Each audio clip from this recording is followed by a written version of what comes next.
मन च कई वेले सवाल आउंदा है कि जिहड़ी ये तुहाडे हुण तुसीं जिवें व्हील चेयर ते हो, इहदा कारण की बणिया? ये बाय बर्थ सी जां कोई बाद च? मैं मेरा बर्थ 1976 ਨੂੰ ਹੋਇਆ और ਉਦੋਂ मैं बिल्कुल एक हेल्दी चाइल्ड टाइम तो 2 दिन पहला रात ਨੂੰ पैरालिटिक अटैक ਦੇ ਕਾਰਨ वेस्ट डाउनवर्ड पोर्शन ਜਿਹੜਾ ਸੀ ਉਹ ਬਿਲਕੁਲ ਹੀ डिसेबल हो गया और उस तो लैके ਹੁਣ तक ये 91 ਦੀ ਗੱਲ है 91 ਤੋਂ ਲੈ ਕੇ ਹੁਣ तक मैं व्हीलचेयर ਤੁਹਾਡੀ ਲਾਈਫ ਸਪੈਨ ਤੋਂ ਪਤਾ ਲੱਗਦਾ ਕਿ ਤੁਸੀਂ ਬਹੁਤਾ ਲੈਜਰ ਸਮਾਂ ਇੰਜੋਏ ਨਹੀਂ ਕੀਤਾ, ਤੁਸੀਂ ਬੜੀ ਮਿਹਨਤ ਮਸ਼ੱਕਤ ਕੀਤੀ ਹੈ, ਜ਼ਿੰਦਗੀ ਦੀਆਂ ਗੁੰਝਲਾਂ ਨੂੰ ਖੋਲ੍ਹਿਆ। ਫਿਰ ਵੀ ਮੈਂ ਇੱਥੇ ਜਿਹੜੇ ਲੋਕ ਦੇਖ ਰਹੇ ਉਹਨਾਂ ਨੂੰ ਇਹ ਕਹਿਣਾ ਚਾਹੁੰਦਾ, ਤੁਹਾਨੂੰ ਕਦੀ ਵੀ ਅਸ਼ੇਮਡ ਫੀਲ ਨਹੀਂ ਹੋਣਾ ਚਾਹੀਦਾ ਆਪਣੀ ਸਟੋਰੀ ਤੋਂ, ਕਿਉਂਕਿ ਤੁਹਾਡੀ ਸਟੋਰੀ ਕਿਤੇ ਨਾ ਕਿਤੇ ਕਿਸੇ ਨਾ ਕਿਸੇ ਨੂੰ ਜ਼ਰੂਰ ਪ੍ਰਭਾਵਿਤ ਕਰ ਦਿੰਦੀ ਹੈ। ਕੋਈ ਇੱਕ ਚੀਜ਼ ਤੁਸੀਂ ਚੇਂਜ ਕਰਨਾ ਚਾਹੁੰਦੇ ਹੋ ਆਪਣੀ ਜ਼ਿੰਦਗੀ ਵਿੱਚ ਤਾਂ ਕੀ ਚੇਂਜ ਕਰਨਾ ਚਾਹੋਗੇ?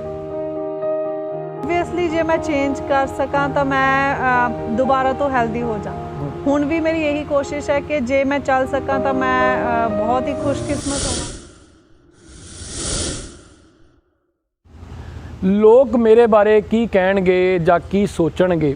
ਕੁਝ ਲੋਕ ਇਸੇ ਝੋਰੇ ਵਿੱਚ ਸਾਰੀ ਜ਼ਿੰਦਗੀ ਰਹਿੰਦੇ ਨੇ ਡਰਦੇ। ਮਰਨਾ ਤਾਂ ਇੱਕ ਦਿਨ ਸਭ ਨੇ ਹੈ।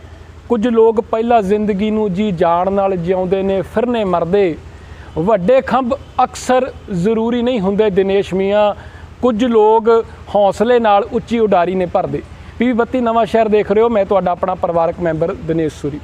ਦੋਸਤੋ, ਜਿਵੇਂ ਕਿ ਤੁਸੀਂ ਜਾਣਦੇ ਹੋ, ਜ਼ਿੰਦਗੀ 'ਚ ਬਹੁਤ ਲੋਕ ਪਲੱਸ ਕਰਦੇ ਨੇ, ਮਾਈਨਸ ਕਰਦੇ ਨੇ, ਮਲਟੀਪਲਾਈ ਕਰਦੇ ਨੇ, ਡਿਵਾਈਡ ਕਰਦੇ ਨੇ, ਪਰ ਅਕਾਲ ਪੁਰਖ ਪਰਮ ਪਿਤਾ ਪਰਮਾਤਮਾ ਹੀ ਹੈ ਜੋ ਸਭ ਨੂੰ ਬੈਲੈਂਸ ਕਰਦਾ। ਅਸੀਂ ਅਕਸਰ ਇਹ ਕਹਿੰਦੇ ਹਾਂ ਕਿ ਮੈਂ ਜ਼ਿੰਦਗੀ 'ਚ ਇਹ ਕਰਨਾ ਸੀ ਜਾਂ ਉਹ ਕਰਨਾ ਸੀ, ਪਰਮਾਤਮਾ ਨੇ ਮੈਨੂੰ ਕੁਝ ਦਿੱਤਾ ਨਹੀਂ, ਪਰਮਾਤਮਾ ਨਾਲ ਬਹੁਤ ਗਿਲੇ ਕਰਦੇ ਹਾਂ। ਪਰ ਇਹਨਾਂ ਗੱਲਾਂ ਤੋਂ ਉੱਪਰ ਵੀ ਉੱਠ ਕੇ ਜੀਆ ਜਾ ਸਕਦਾ ਹੈ। ਕਈ ਵਾਰੀ ਅਸੀਂ ਇਹ ਦੇਖਦੇ ਹਾਂ ਸਾਡੇ ਆਲੇ ਦੁਆਲੇ ਕਿਸੇ ਨਾਲ ਕੋਈ ਘਟਨਾ ਵਾਪਰ ਜਾਂਦੀ ਹੈ ਜਾਂ ਅਸੀਂ ਉਹਨੂੰ ਫਿਰ ਤਰਸ ਦੀ ਨਿਗਾਹ ਨਾਲ ਦੇਖ ਲੈਂਦੇ ਹਾਂ, ਪਰ ਇਹ ਵੀ ਕਿਹਾ ਜਾਂਦਾ ਹੈ ਕਿ ਪਰਮਾਤਮਾ ਜੇ ਇੱਕ ਰਾਹ ਬੰਦ ਕਰਦਾ ਹੈ ਤਾਂ ਦੂਜਾ ਰਾਹ ਖੋਲ੍ਹ ਦਿੰਦਾ ਹੈ। ਲੇਕਿਨ ਉਸ ਦੂਜੇ ਰਾਹ ਨੂੰ ਖੋਲ੍ਹਣ ਲਈ ਜੋ ਮਿਹਨਤ ਮਸ਼ੱਕਤ ਕਰਨੀ ਪੈਂਦੀ ਹੈ ਉਹ ਆਪਣੇ ਆਪ 'ਚ ਬਹੁਤ ਮਹੱਤਵਪੂਰਨ ਹੈ। ਸੋ ਦੋਸਤੋ, ਇਸੇ ਤਰ੍ਹਾਂ ਦੀ ਸ਼ਖਸੀਅਤ ਅੱਜ ਤੁਹਾਡੇ ਰੂਬਰੂ ਕਰਵਾਉਣ ਜਾ ਰਹੇ ਹਾਂ, ਜਿਨ੍ਹਾਂ ਨੇ ਜ਼ਿੰਦਗੀ ਵਿੱਚ ਆਪਣੇ ਲਈ ਹੋਰ ਕਈ ਰਾਹ ਖੋਲ੍ਹਣ ਲਈ ਬੜੀ ਮਿਹਨਤ ਮਸ਼ੱਕਤ ਕੀਤੀ ਹੈ।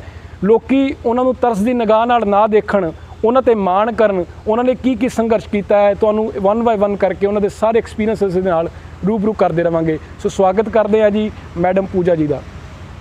ਪੂਜਾ ਜੀ, ਬਹੁਤ ਨਿੱਘਾ ਸਵਾਗਤ ਹੈ PB 32 ਨਵਾਂ ਸ਼ਹਿਰ ਚੈਨਲ 'ਤੇ। Thank you sir.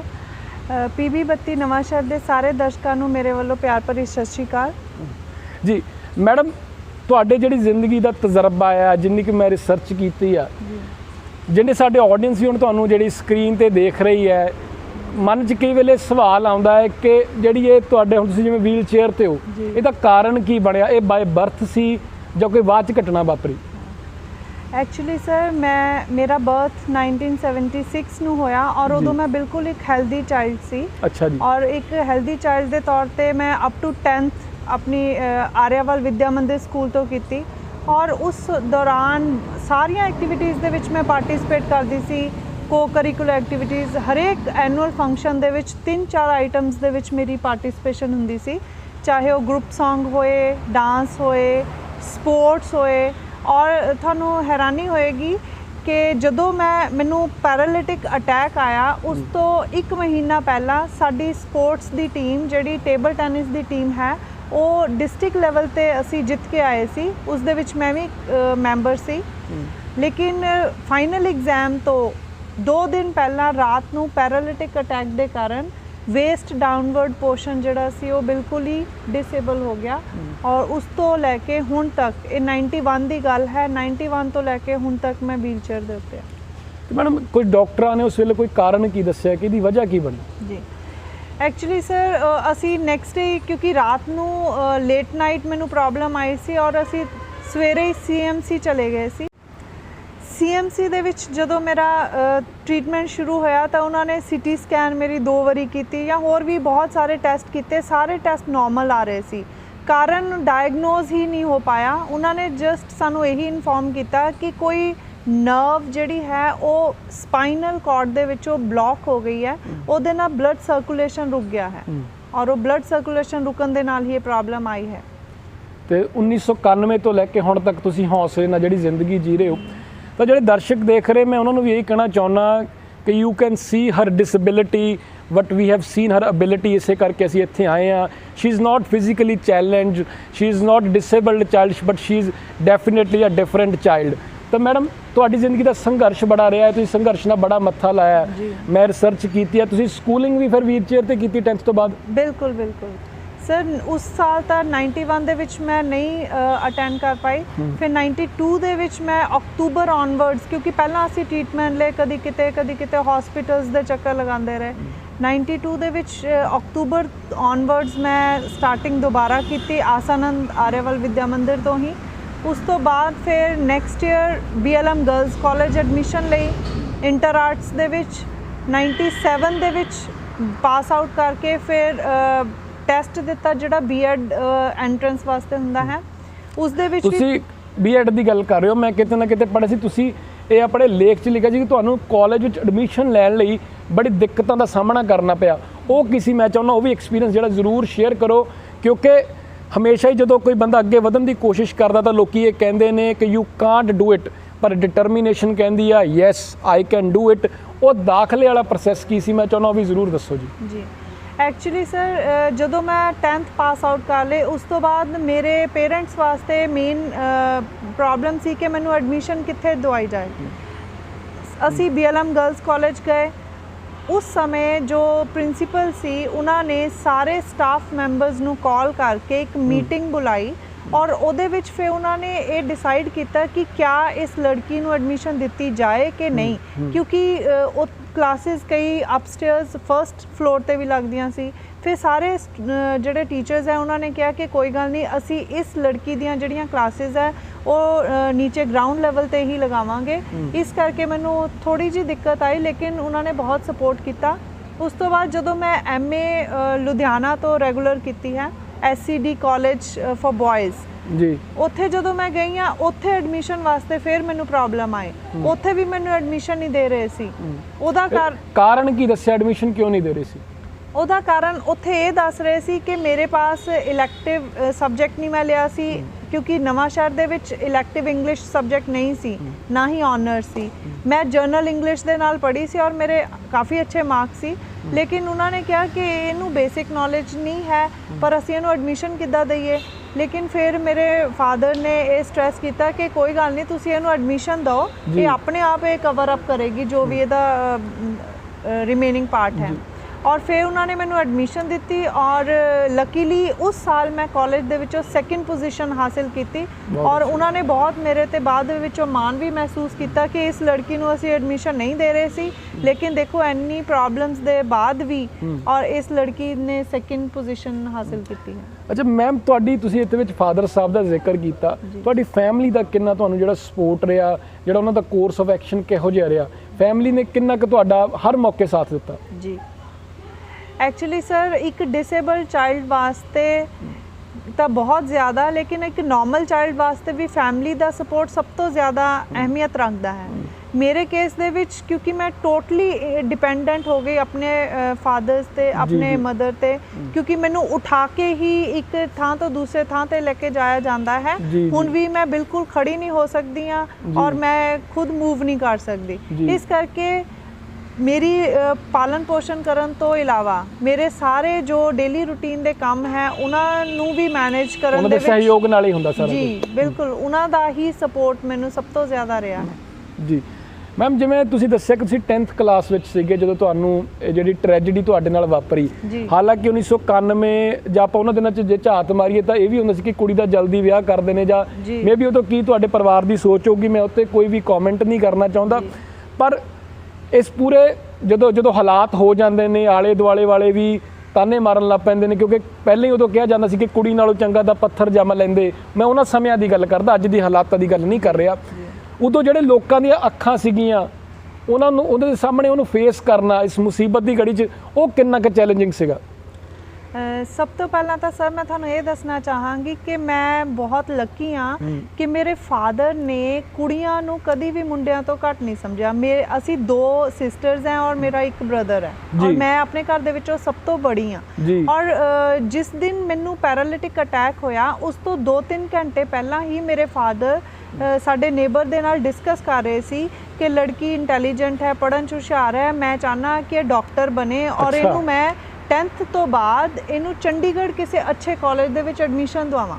ਉਸ ਮਤਲਬ ਔਰ ਅਨਫੋਰਚੂਨੇਟਲੀ ਉਸੇ ਰਾਤ ਮੈਨੂੰ ਇਹ ਪ੍ਰੋਬਲਮ ਆ ਗਈ। ਅੱਛਾ ਜੀ। ਲੇਕਿਨ ਮੇਰੇ ਫਾਦਰ ਨੇ ਮੈਨੂੰ ਕਦੀ ਡਿਸਕਰੇਜ ਨਹੀਂ ਕੀਤਾ, ਉਹਨਾਂ ਨੇ ਮੈਨੂੰ ਹਮੇਸ਼ਾ ਐਨਕਰੇਜ ਕੀਤਾ ਕਿ ਮੈਂ ਅੱਗੇ ਤੋਂ ਅੱਗੇ ਪੜ੍ਹਾਂ। ਈਵਨ ਤੁਸੀਂ ਦੇਖੋ ਕਿ BA BEd ਕਰਨ ਤੋਂ ਬਾਅਦ ਇਹ ਸਿਰਫ ਮੇਰੀ ਜ਼ਿੱਦ ਸੀ ਜਾਂ ਮੇਰਾ ਇੰਟਰਸਟ ਸੀ ਕਿ ਮੈਂ MA ਇੰਗਲਿਸ਼ ਕਰਨੀ ਹੈ, ਕਿਉਂਕਿ ਨਵਾਂ ਸ਼ਹਿਰ ਦੇ ਵਿੱਚ ਉਸ ਸਮੇਂ ਕੋਈ ਵੀ ਸਬਜੈਕਟ ਦੀ ਪੋਸਟ ਗ੍ਰੈਜੂਏਸ਼ਨ ਨਹੀਂ ਹੁੰਦੀ ਸੀ। ਮੇਰੇ ਖੁਸ਼ੀ ਕਾਰਨ ਮੇਰੇ ਫਾਦਰ ਮੈਨੂੰ ਲੁਧਿਆਣਾ ਲੈ ਕੇ ਗਏ ਔਰ ਲੁਧਿਆਣਾ ਮੇਰੀ ਐਡਮਿਸ਼ਨ ਕਰਾਈ। ਅਸੀਂ ਐਨੇ ਫਾਈਨੈਂਸ਼ਲੀ ਸਾਊਂਡ ਨਹੀਂ ਸੀ ਕਿ ਅਸੀਂ ਅਫੋਰਡ ਕਰ ਪਾਉਂਦੇ ਕਿ ਅਸੀਂ ਇੱਕ ਕਾਰ ਲਈਏ, ਕਾਰ ਦੇ ਵਿੱਚ ਮੈਨੂੰ ਡੇਲੀ ਭੇਜੀਏ।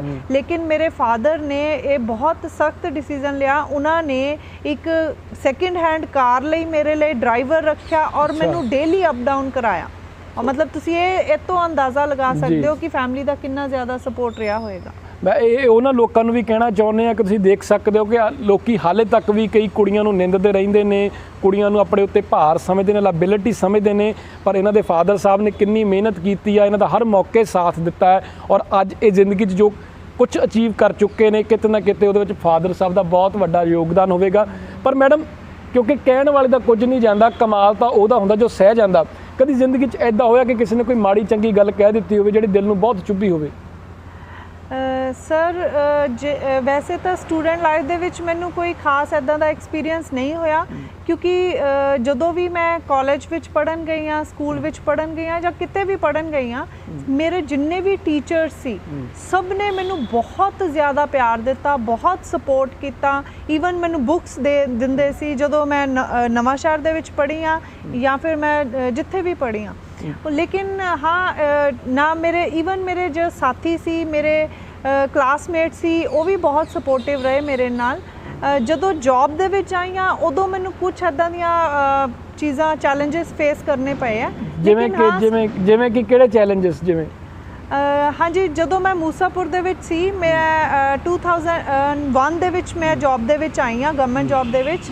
ਮੂਸਾਪੁਰ ਦੇ ਵਿੱਚ ਮੈਨੂੰ ਮੌਕਾ ਮਿਲਿਆ ਐਜ਼ ਆਫੀਸ਼ੀਏਟਿੰਗ ਪ੍ਰਿੰਸੀਪਲ ਕੰਮ ਕਰਨ ਦਾ 2005 ਦੇ ਵਿੱਚ, ਕਿਉਂਕਿ ਉੱਥੇ ਜਿਹੜੇ ਹੋਰ ਮੇਰੇ ਤੋਂ ਸੀਨੀਅਰ ਲੈਕਚਰਰ ਸੀ ਉਹ ਰਿਟਾਇਰ ਹੋ ਗਏ ਸੀ ਔਰ ਸਭ ਤੋਂ ਸੀਨੀਅਰ ਮੈਂ ਸੀ।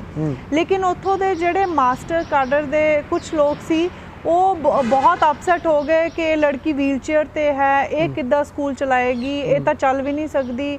ਉਹਨਾਂ ਨੇ ਇੱਕ ਲੈਟਰ ਵੀ ਤਿਆਰ ਕੀਤੀ, ਈਵਨ DO ਦਫ਼ਤਰੋਂ ਲੈ ਕੇ ਵੀ ਗਏ ਕਿ ਸਾਈਨ ਉਹਨਾਂ ਨੇ ਸਾਰੇ ਸਟਾਫ ਮੈਂਬਰਸ ਦੇ ਕਰਵਾਏ ਕਿ ਅਸੀਂ ਉੱਥੇ ਪੇਸ਼ ਹੋਈਏ, ਕਹੀਏ ਕਿ ਇਹਨੂੰ ਨਾ DDO ਪਾਵਰਸ ਮਿਲਣ, ਸਾਨੂੰ ਮਿਲਣ। ਲੇਕਿਨ ਜਦੋਂ ਉਹਨਾਂ ਨੇ ਇਹ ਸਟੈਪ ਚੁੱਕਿਆ, ਫਿਰ ਮੈਂ ਆਪਣੇ ਫਾਦਰ ਦੇ ਨਾਲ DO ਆਫਿਸ ਗਈ। ਮੈਂ ਉਹਨਾਂ ਨੂੰ ਜਾ ਕੇ ਇਹੀ ਕਿਹਾ ਕਿ ਤੁਸੀਂ ਮੈਨੂੰ ਇੱਕ ਵਾਰੀ ਮੌਕਾ ਦਿਓ, ਜੇ ਤੁਹਾਨੂੰ ਲੱਗਦਾ ਹੈ ਕਿ ਮੈਂ ਇਸ ਮੌਕੇ ਤੇ ਪੂਰੀ ਨਹੀਂ ਉਤਰੀ, ਫਿਰ ਤੁਸੀਂ ਜਦੋਂ ਵੀ ਕਹੋਗੇ ਮੈਂ ਆਪਣੀਆਂ ਪਾਵਰਸ ਤੁਹਾਨੂੰ ਵਾਪਸ ਕਰ ਦਊਂਗੀ। ਔਰ ਉਹਨਾਂ ਨੇ ਮੈਨੂੰ ਪਾਵਰਸ ਦਿੱਤੀਆਂ ਔਰ by the grace of God I was able to do all the jobs successfully. So ਆਪਾਂ ਹੁਣ ਥੋੜਾ ਸਿੱਕੇ ਨੂੰ ਘੁਮਾਉਣੇ ਜੀ, ਤੁਹਾਡੀ ਅਚੀਵਮੈਂਟਸ ਵੱਲ ਲਾਉਨੇ ਆ। ਮੈਂ ਦੇਖਿਆ ਤੁਹਾਨੂੰ ਨਵਾਂ ਸ਼ਹਿਰ ਲੈਵਲ ਤੇ ਵੀ ਬੜੇ ਪ੍ਰਮਾਣ ਪੱਤਰ ਮਿਲੇ ਨੇ, ਤੁਹਾਨੂੰ ਸਟੇਟ ਲੈਵਲ ਤੇ ਵੀ ਮਿਲੇ ਨੇ, ਇੰਡੀਆ ਲੈਵਲ ਤੇ ਵੀ ਮਿਲੇ ਨੇ ਔਰ ਹਾਲ ਹੀ ਵਿੱਚ ਤੁਸੀਂ ਦੱਸ ਰਹੇ ਸੀ ਤੁਹਾਨੂੰ ਬੰਬੇ ਤੋਂ ਕਿਹੜਾ ਅਵਾਰਡ ਮਿਲਿਆ ਜੀ? ਰੋਟਰੀ ਕਲੱਬ ਤੁਹਾਨੂੰ ਨੇਸ਼ਨ ਬਿਲਡਰ ਅਵਾਰਡ ਵੀ ਤੁਹਾਨੂੰ ਅੱਜ ਜਿਹੜਾ ਮਿਲਣਾ ਆ, ਤੇ ਉਹਦੇ ਬਾਰੇ ਵੀ ਆਪਾਂ ਗੱਲਬਾਤ ਕਰਾਂਗੇ। ਪਰ ਮੈਡਮ, ਜਿਵੇਂ I was discussing with you before this interview, ਤੁਸੀਂ ਇੱਕ ਇਨੀਸ਼ੀਏਟਿਵ ਲਿਆ, ਇੱਥੇ ਤੁਸੀਂ ਇੰਗਲਿਸ਼ ਲੈਬ ਬਣਾਈ ਹੈ ਬੱਚਿਆਂ ਲਈ, you are running your own YouTube channel, ਤੁਸੀਂ motivational speaker ਹੋ। so what is your mission and what is your vision or what is your desire, what you want to do in your life? Actually sir recently ਪਿਛਲੇ 1-1.5 ਸਾਲ ਤੋਂ ਪਹਿਲਾਂ ਮੈਂ ਇਸ school ਦੇ ਵਿੱਚ ਇੱਕ ਇੰਗਲਿਸ਼ ਲੈਬ ਐਸਟੈਬਲਿਸ਼ ਕੀਤੀ। ਉਹਦਾ ਮੋਟਿਵ ਇਹੀ ਹੈ ਕਿ ਬੱਚੇ ਜਿਹੜੀ ਇੰਗਲਿਸ਼ ਸਪੀਕਿੰਗ ਹੈ ਜਾਂ ਇੰਗਲਿਸ਼ ਦੀਆਂ ਹੋਰ ਐਕਟੀਵਿਟੀਜ਼ ਹੈ, ਲਿਸਨਿੰਗ, ਰੀਡਿੰਗ, ਰਾਈਟਿੰਗ, ਉਹ ਸਭ ਦੇ ਵਿੱਚ ਉਹ ਜ਼ਿਆਦਾ ਕੰਫਰਟੇਬਲ ਫੀਲ ਕਰਨ। ਉਹਦੇ ਲਈ ਅਸੀਂ ਫਲੈਕਸਿਸ ਬਣਾਏ, ਡਿਫਰੈਂਟ ਚੇਅਰਸ ਅਵੇਲੇਬਲ ਕਰਾਈਆਂ ਸਾਨੂੰ। ਇੱਕ ਪ੍ਰੋਜੈਕਟਰ ਕਿਸੇ ਦਾਨੀ ਸੱਜਣ ਤੋਂ ਮਿਲਿਆ ਸੀ, ਉਹਦੇ ਨਾਲ ਅਸੀਂ ਉਸ ਨੂੰ ਪੂਰਾ ਇੱਕ ਰੂਪਰੇਖਾ ਦਿੱਤੀ ਉਸ ਕਮਰੇ ਨੂੰ। ਔਰ ਮੈਨੂੰ ਉਮੀਦ ਹੈ ਕਿ ਆਉਣ ਵਾਲੇ ਟਾਈਮ ਦੇ ਵਿੱਚ ਵੀ ਹੋਰ ਵੀ ਇਸ ਦੇ ਵਿੱਚ ਅਸੀਂ ਚੀਜ਼ਾਂ ਇਨਕਲੂਡ ਕਰਾਂਗੇ। ਲਿਸਨਿੰਗ ਏਡਸ ਲਵਾਂਗੇ ਜਾਂ ਹੋਰ ਵੀ ਅਸੀਂ ਆਪਣੇ ਸਕੂਲ ਲੈਵਲ ਤੇ ਵੀ ਕੋਸ਼ਿਸ਼ ਕਰਾਂਗੇ ਕਿ ਜ਼ਿਆਦਾ ਆਪਾਂ ਕੰਟਰੀਬਿਊਟ ਕਰੀਏ ਤਾਂ ਕਿ ਬੱਚਿਆਂ ਨੂੰ ਇਸ ਦੇ ਨਾਲ ਰੂਬਰੂ ਕਰਾਇਆ ਜਾ ਸਕੇ। ਔਰ ਬੱਚੇ ਜੋ ਨਾਰਮਲ ਚਾਈਲਡ ਹੈ, ਜਿਹੜੇ ਜਿੱਦਾਂ ਤੁਸੀਂ ਜਾਣਦੇ ਹੋ ਕਿ ਗਵਰਨਮੈਂਟ ਸਕੂਲਸ ਦੇ ਬੱਚੇ ਹੈ ਉਹ ਇੰਗਲਿਸ਼ ਸਪੀਕਿੰਗ ਦੇ ਵਿੱਚ ਬਹੁਤ ਹੈਜ਼ੀਟੈਂਟ ਹੈ, ਉਹਨਾਂ ਨੂੰ ਕੰਫਰਟੇਬਲ ਕਰਾਉਣ ਵਾਸਤੇ ਜਾਂ ਇਸ ਕਰਕੇ ਅਸੀਂ ਇਹ ਐਸਟੈਬਲਿਸ਼ ਕੀਤੀ ਹੈ। ਬਾਕੀ ਮੇਰਾ ਮਿਸ਼ਨ ਜੇ ਤੁਸੀਂ ਗੱਲ ਕਰਦੇ ਆ ਜਾਂ ਮੇਰਾ ਵਿਜ਼ਨ ਇਹ ਹੈ ਤਾਂ ਮੈਂ ਇਹੀ ਚਾਹੁੰਦੀ ਹਾਂ ਕਿ ਡਿਸੇਬਲਡ ਜੋ ਚਿਲਡਰਨ ਹੈ ਜਾਂ ਡਿਸੇਬਲਡ ਪਰਸਨਸ ਹੈ, ਮੈਂ ਚਾਹੁੰਦੀ ਹਾਂ ਕਿ ਮੈਂ ਉਹਨਾਂ ਵਾਸਤੇ ਇੱਕ ਰੋਲ ਮਾਡਲ ਦੇ ਤੌਰ ਤੇ ਉਹ ਮੈਨੂੰ ਦੇਖਣ ਔਰ ਮੇਰੇ ਤੋਂ ਇਨਸਪੀਰੇਸ਼ਨ ਲੈਣ। ਮੈਂ ਬਹੁਤ ਜ਼ਿਆਦਾ ਉਹਨਾਂ ਲਈ ਕੰਮ ਕਰਨਾ ਚਾਹੁੰਦੀ ਹਾਂ। ਮੈਂ ਚਾਹੁੰਦੀ ਹਾਂ ਕਿ ਜਿਹੜੇ ਡਿਸੇਬਲਡ ਬੱਚੇ ਹੈ ਉਹ ਐਜੂਕੇਸ਼ਨ ਦੇ ਫੀਲਡ ਦੇ ਵਿੱਚ ਜਾਂ ਸਪੋਰਟਸ ਦੇ ਫੀਲਡ ਵਿੱਚ ਜਾਂ ਫਿਰ ਕੋਈ ਵੀ ਹੁਨਰ ਜੋ ਉਹਨਾਂ ਦੇ ਵਿੱਚ ਹੈ ਉਸ ਦੇ ਵਿੱਚ ਉਹ ਮਾਸਟਰੀ ਹਾਸਲ ਕਰਨ ਔਰ ਇੰਡੀਪੈਂਡੈਂਟ ਹੋਣ। ਇਹਦੇ ਵਾਸਤੇ ਜੋ ਵੀ ਮੇਰਾ ਕੰਟਰੀਬਿਊਸ਼ਨ ਹੋਏਗਾ ਮੇਰੇ ਪਾਰਟ ਤੇ ਉਹ ਮੈਂ ਕੋਸ਼ਿਸ਼ ਕਰਾਂਗੀ ਹਮੇਸ਼ਾ ਜਾਰੀ ਰੱਖਾਂ ਤੇ ਮੈਂ ਉਹਨਾਂ ਦੇ ਕੁਝ ਕੰਮ ਆ ਸਕਾਂ। ਤੁਸੀਂ ਜਿਵੇਂ ਪੰਜਾਬੀ ਸਟੂਡੈਂਟਸ ਦੀ ਗੱਲ ਕੀਤੀ ਜਿਹੜੇ ਪੰਜਾਬ ਬੋਰਡ ਤੋਂ ਪੜ੍ਹਦੇ ਨੇ ਕਿ ਉਹ ਹੈਜ਼ੀਟੈਂਟ ਨੇ, ਉਹ ਆਪਣੇ ਆਪ ਹੀ ਇਨਹੈਬਿਲਿਟੇਸ਼ਨਸ ਬਣਾ ਲੈਂਦੇ ਨੇ, ਆਪ ਹੀ ਜਿਹੜੀਆਂ ਕਮਜ਼ੋਰੀਆਂ ਖੜੀਆਂ ਕਰ ਲੈਂਦੇ ਨੇ, ਉਹਨਾਂ ਲਈ ਤੁਸੀਂ ਵਰਕ ਕਰ ਰਹੇ ਹੋ। ਪਰ ਮੈਡਮ ਮੈਂ ਦਰਸ਼ਕਾਂ ਨੂੰ ਵੀ ਦੱਸਣਾ ਚਾਹੁੰਦਾ ਕਿ ਤੁਸੀਂ ਇੱਕ ਕਪਲ ਆਫ ਬੁੱਕਸ ਵੀ ਲਿਖੀਆਂ ਹੋਈਆਂ ਨੇ, ਉਹਦਾ ਵੀ ਵੇਰਵਾ ਦੇ ਦਿਓ। ਇੱਕ ਮੈਨੂੰ ਇਹ ਵੀ ਚੀਜ਼ ਤੁਸੀਂ ਜਿਹੜੀ ਦਰਸ਼ਕਾਂ ਨਾਲ ਸ਼ੇਅਰ ਕਰ ਦਿਓ, ਮੈਂ ਇੱਕ ਲੇਖ ਵੀ ਪੜ੍ਹਿਆ ਸੀਗਾ ਜਿਹਦੇ ਵਿੱਚ ਤੁਸੀਂ ਲਿਖਿਆ ਸੀ ਵਿਕਲਾਂਗ ਬੱਚਿਆਂ ਲਈ ਖੇਡ ਦਾ ਮਹੱਤਵ। ਉਹ ਲੇਖ ਦਾ ਥੋੜਾ ਜਿਹਾ ਵੇਰਵਾ ਜ਼ਰੂਰ ਦਿਓ ਕਿ ਉਹਦੇ ਵਿੱਚ ਤੁਸੀਂ ਕੀ ਕਹਿਣਾ ਚਾਹੁੰਦੇ ਸੀ, ਮੈਸੇਜ ਵਿਚਲਾ ਹੈ ਕੀ ਸੀ? ਜੀ ਐਕਚੁਅਲੀ ਸਰ ਮੇਰਾ ਉਹ ਜਿਹੜਾ ਆਰਟੀਕਲ ਸੀ ਕਿ ਵਿਕਲਾਂਗ ਬੱਚਿਆਂ ਵਾਸਤੇ ਖੇਡਾਂ ਦਾ ਮਹੱਤਵ, ਉਹਦੇ ਵਿੱਚ ਮੇਰਾ ਮੋਟਿਵ ਇਹੀ ਸੀ ਕਿ ਮੈਂ ਬੱਚਿਆਂ ਨੂੰ ਪ੍ਰੇਰਿਤ ਕਰਾਂ ਜਾਂ ਉਹਨਾਂ ਨੂੰ ਮੋਟੀਵੇਟ ਕਰਾਂ ਕਿ ਸਪੋਰਟਸ ਦੇ ਵਿੱਚ ਵੀ ਉਹਨਾਂ ਦੀ ਇੱਕ ਅਲੱਗ ਪਹਿਚਾਨ ਬਣ ਸਕਦੀ ਹੈ।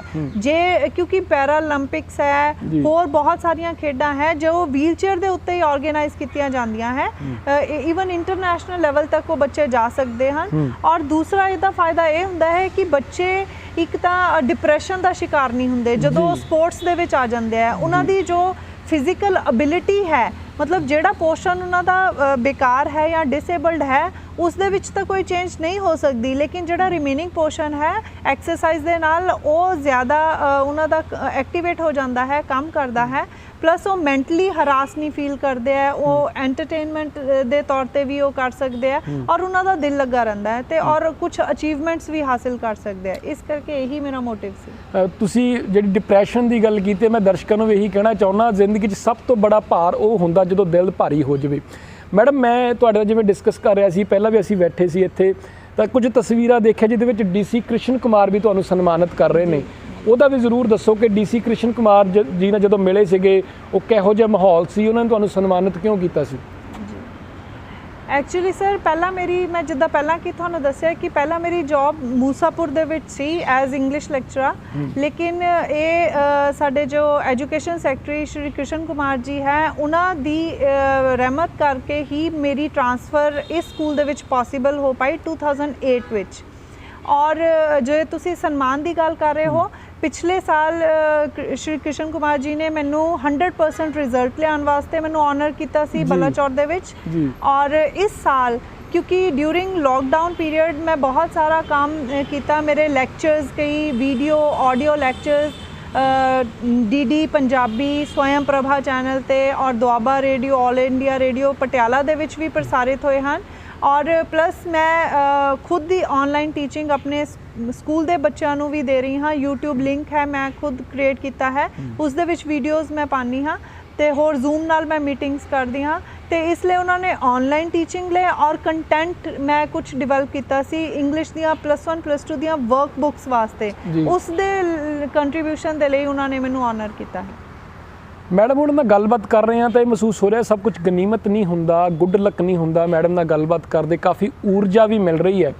ਪਰ ਮੈਡਮ ਇਹਦੇ ਨਾਲ ਜਿਹੜੇ ਬੱਚੇ ਆ ਕੁਝ ਜਿਹੜੇ ਤੁਹਾਨੂੰ ਦੇਖ ਰਹੇ ਨੇ ਉਹ ਇਹ ਵੀ ਤਾਂ ਜਾਣਨਾ ਚਾਹੁੰਦੇ ਹੋਣਗੇ ਕਿ ਜਦੋਂ ਤੁਸੀਂ ਹੁਣ ਜਿਹੜੇ YouTube ਚੈਨਲ ਆ ਉਹਦੇ ਤੁਹਾਡਾ ਬੇਸਿਕ ਮੋਟਿਵ ਹੈ ਕੀ ਆ, ਜਾਂ ਬੁੱਕਸ ਦੇ ਵਿੱਚ ਥਰੂ ਤੁਸੀਂ ਜਿਹੜਾ ਜੇ ਆਪਾਂ ਉਹਨੂੰ ਇੱਕ ਸ਼ਬਦ 'ਚ ਕਹੀਏ ਤਾਂ ਕੀ ਮੈਸੇਜ ਕੀ ਦੇਣਾ ਚਾਹੁੰਦੇ ਆ ਲਾਈਫ ਬਾਰੇ? ਤੁਸੀਂ ਖਾਸ ਵਿਕਲਾਂਗ ਬੱਚੇ ਆ ਜਿਹੜੇ ਉਹਨਾਂ ਨੂੰ ਗਾਈਡ ਕਰਨਾ ਚਾਹੁੰਦੇ ਹੋ ਕਿ ਪੂਰੇ ਯੂਥ ਨੂੰ ਕਿ ਪੂਰੇ ਆਵਾਮ ਨੂੰ?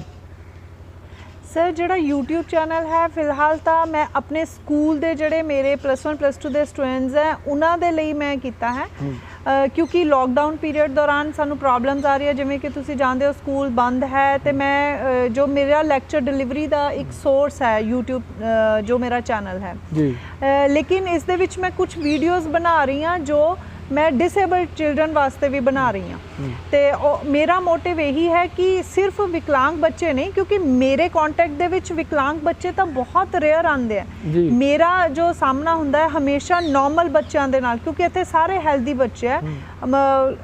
ਅਰਾਊਂਡ 1750 ਦੀ ਸਾਡੀ ਸਟਰੈਂਥ ਹੈ, ਉਹਦੇ ਵਿੱਚੋਂ ਮੈਨੂੰ ਲੱਗਦਾ 5 ਜਾਂ 7 ਬੱਚੇ ਹੋਣਗੇ ਜਿਹੜੇ ਡਿਸੇਬਲਡ ਹੋਣਗੇ, ਔਰ ਉਹ ਵੀ ਇੰਨੇ ਐਕਸਟੈਂਟ ਤੇ ਡਿਸੇਬਲਡ ਨਹੀਂ ਹੈ ਜਿੰਨੀ ਐਕਸਟੈਂਟ ਤੇ ਮੈਂ ਹਾਂ। ਲੇਕਿਨ ਹਾਂ, ਮੈਂ ਬਾਕੀ ਨਾਰਮਲ ਬੱਚਿਆਂ ਨਾਲ ਡੀਲ ਕਰਦੀ ਹਾਂ, ਉਹਨਾਂ ਦਾ ਬਹੁਤ ਸਪੋਰਟ ਮਿਲਦਾ ਹੈ, ਬਹੁਤ ਪਿਆਰ ਮਿਲਦਾ ਹੈ, ਔਰ ਜਿੱਦਾਂ ਮੈਂ ਉਹਨਾਂ ਦੇ ਲਈ ਡੈਡੀਕੇਟਿਡ ਹਾਂ, ਇੱਦਾਂ ਹੀ ਉਹ ਬੱਚੇ ਮੈਨੂੰ ਦਿਲੋਂ ਜਾਨ ਨਾਲ ਮੇਰੇ ਪ੍ਰਤੀ ਸਮਰਪਿਤ ਹਨ। ਬੜੀਆਂ ਪਰਮਾਰਥਿਕ ਜਿਹੀਆਂ ਗੱਲਾਂ ਹੋ ਰਹੀਆਂ ਨੇ, ਮੋਰਲੀ ਗੱਲਾਂ ਹੋ ਰਹੀਆਂ ਨੇ, ਹਿਊਮੈਨਿਟੀ ਦੇ ਨੇੜੇ ਦੀਆਂ ਗੱਲਾਂ ਹੋ ਰਹੀਆਂ ਨੇ, ਪਰ ਮੈਂ ਵਿੱਚ ਇੱਕ ਤਸਵੀਰ ਦੇਖੀ ਸੀ ਜਿੱਥੇ ਤੁਹਾਨੂੰ ਇਲੈਕਸ਼ਨ ਕਮਿਸ਼ਨ ਦਾ ਵੀ ਤੁਹਾਡਾ ਰਾਬਤਾ ਹੋਇਆ ਸੀ। ਉਹਨਾਂ ਨੇ ਤੁਹਾਡੇ ਨਾਲ ਰਾਬਤਾ ਕਿਵੇਂ ਕਾਇਮ ਕੀਤਾ, ਜਾਂ ਉਹਦੇ ਵਿੱਚ ਤੁਹਾਡੀ ਡਿਊਟੀਜ਼ ਜਾਂ ਰਿਸਪੌਂਸਿਬਿਲਿਟੀਜ਼ ਕੀ ਹੁੰਦੀਆਂ ਨੇ, ਉਹ ਵੀ ਦਰਸ਼ਕਾਂ ਨਾਲ ਇੱਕ ਵਾਰੀ ਸਾਂਝਾ ਕਰ ਦਿਓ। ਐਕਚੁਅਲੀ ਸਰ ਇਸ ਸਾਲ 25 ਜਨਵਰੀ 2020 ਦੇ ਵਿੱਚ ਸਟੇਟ ਲੈਵਲ ਦਾ ਇੱਕ ਫੰਕਸ਼ਨ ਹੋਇਆ ਸੀ ਚੀਫ ਇਲੈਕਸ਼ਨ ਕਮਿਸ਼ਨਰ ਵੱਲੋਂ ਸਾਡੇ ਜ਼ਿਲ੍ਹੇ ਦੇ ਵਿੱਚ, ਨਵਾਂ ਸ਼ਹਿਰ ਦੇ ਵਿੱਚ, ਔਰ DC ਆਫਿਸ ਵੱਲੋਂ ਸਾਡੇ DSSO ਮੈਮ ਜਿਹੜੇ ਹੈ ਸੰਤੋਸ਼ ਵਿਰਦੀ ਜੀ, ਉਹਨਾਂ ਨੇ ਮੇਰੀ ਡਿਊਟੀ ਲਗਾਈ ਸੀ ਹੈਂਡੀਕੈਪਡ ਵੋਟਰਸ ਨੂੰ ਮੋਟੀਵੇਟ ਕਰਨ ਦੇ ਲਈ। ਉਹਨਾਂ ਨੇ ਮੈਨੂੰ ਕਿਹਾ ਸੀ ਕਿ ਤੁਸੀਂ ਉਹਨਾਂ ਨੂੰ ਮੋਟੀਵੇਟ ਕਰੋ, ਕਿਉਂਕਿ ਮੈਂ ਖੁਦ ਵੀ ਪਿਛਲੇ ਕਈ ਸਾਲਾਂ ਤੋਂ, ਜਦੋਂ ਤੋਂ ਮੇਰੀ ਵੋਟ ਬਣੀ ਹੈ, ਮੈਂ ਉਦੋਂ ਤੋਂ ਲਗਾਤਾਰ ਵੋਟ ਪਾਉਂਦੀ ਆ ਰਹੀ ਹਾਂ ਤੇ ਉਹਨਾਂ ਦੇ ਹੁਕਮ ਕਾਰਨ ਮੈਂ ਉਸ ਸਟੇਟ ਜੋ ਲੈਵਲ ਦਾ ਫੰਕਸ਼ਨ ਸੀ ਉਸ ਦੇ ਵਿੱਚ ਮੈਂ ਇੱਕ ਸਪੀਚ ਡਿਲੀਵਰ ਕੀਤੀ ਸੀ ਸਾਰਿਆਂ ਨੂੰ ਮੋਟੀਵੇਟ ਕਰਨ ਵਾਸਤੇ, ਔਰ ਉੱਥੇ ਸਟੇਟ ਇਲੈਕਸ਼ਨ ਕਮਿਸ਼ਨਰ ਨੇ ਮੇਰਾ ਆਨਰ ਕੀਤਾ ਸੀ। ਇਸ ਲੈਵਲ ਤੇ ਉਸ ਟਾਈਮ ਗੱਲ ਹੋਈ ਸੀ। ਸਰ ਤੁਹਾਡੀ ਲਾਈਫ ਸਪੈਨ ਤੋਂ ਪਤਾ ਲੱਗਦਾ ਕਿ ਤੁਸੀਂ ਬਹੁਤਾ ਲੈਜਰ ਸਮਾਂ ਇੰਜੋਏ ਨਹੀਂ ਕੀਤਾ, ਤੁਸੀਂ ਬੜੀ ਮਿਹਨਤ ਮਸ਼ੱਕਤ ਕੀਤੀ ਹੈ, ਜ਼ਿੰਦਗੀ ਦੀਆਂ ਗੁੰਝਲਾਂ ਨੂੰ ਖੋਲ੍ਹਿਆ ਹੈ। ਫਿਰ ਵੀ ਮੈਂ ਇੱਥੇ ਜਿਹੜੇ ਲੋਕ ਦੇਖ ਰਹੇ ਉਹਨਾਂ ਨੂੰ ਇਹ ਕਹਿਣਾ ਚਾਹੁੰਦਾ, ਤੁਹਾਨੂੰ ਕਦੀ ਵੀ ਅਸ਼ੇਮਡ ਫੀਲ ਨਹੀਂ ਹੋਣਾ ਚਾਹੀਦਾ ਆਪਣੀ ਸਟੋਰੀ ਤੋਂ, ਕਿਉਂਕਿ ਤੁਹਾਡੀ ਸਟੋਰੀ ਕਿਤੇ ਨਾ ਕਿਤੇ ਕਿਸੇ ਨਾ ਕਿਸੇ ਨੂੰ ਜ਼ਰੂਰ ਪ੍ਰਭਾਵਿਤ ਕਰ ਦਿੰਦੀ ਹੈ।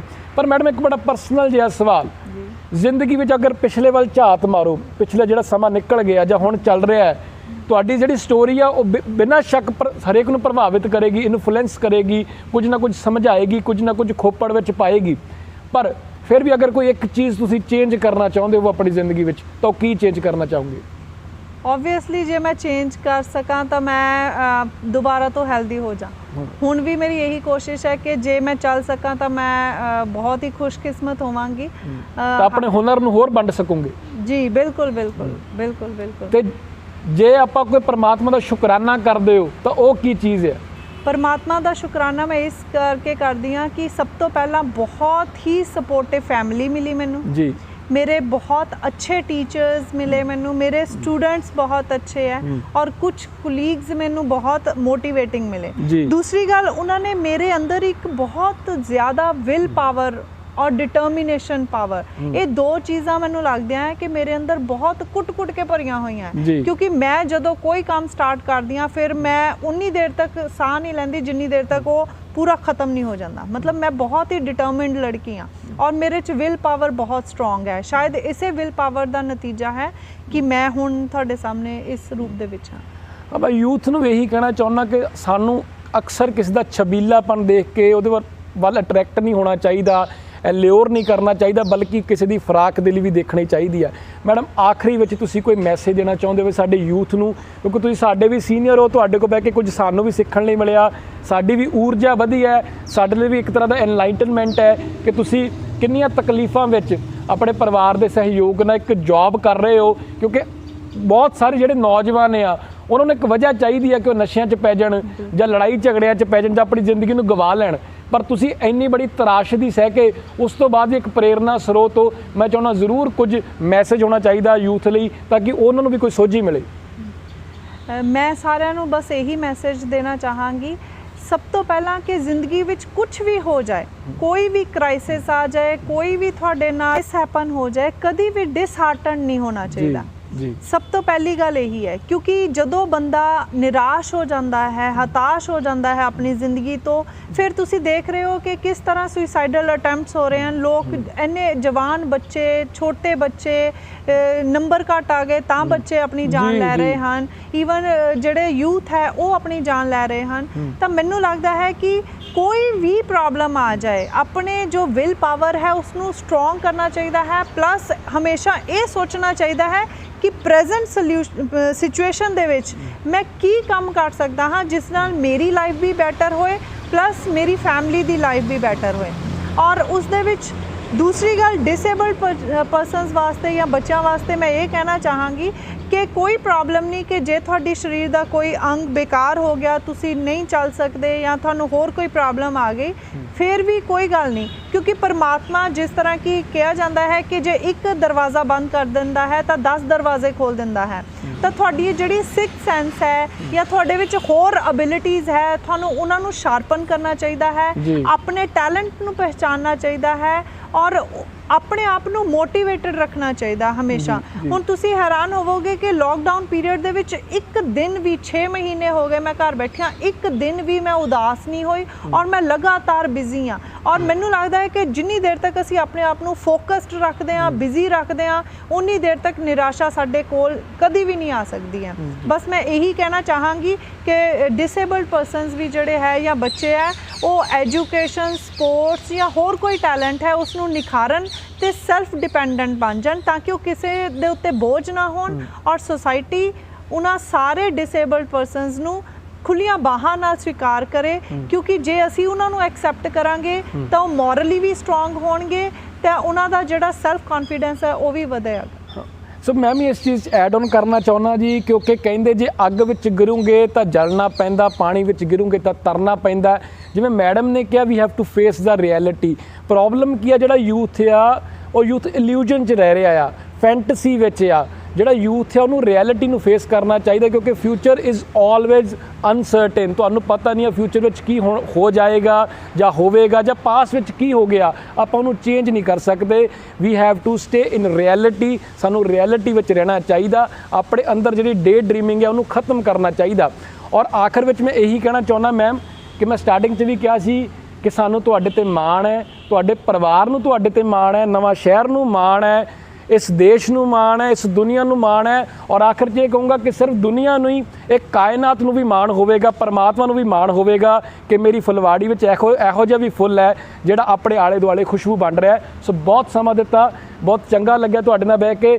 ਸਾਨੂੰ ਮਾਣ ਹੈ ਕਿ ਅਸੀਂ ਤੁਹਾਡੇ ਨਾਲ ਕੋਈ ਸਮਾਂ ਬਤੀਤ ਕੀਤਾ। ਇਉਂ ਫੀਲ ਹੋ ਰਿਹਾ ਕਿ ਜਿਵੇਂ ਅਸੀਂ ਹੋਰ ਅਮੀਰ ਹੋ ਗਏ ਹਾਂ। ਸੋ ਹੁਣ ਵੇਲਾ ਇਜਾਜ਼ਤ ਹੈ ਜੀ, ਸਾਨੂੰ ਇਜਾਜ਼ਤ ਦਿਓ।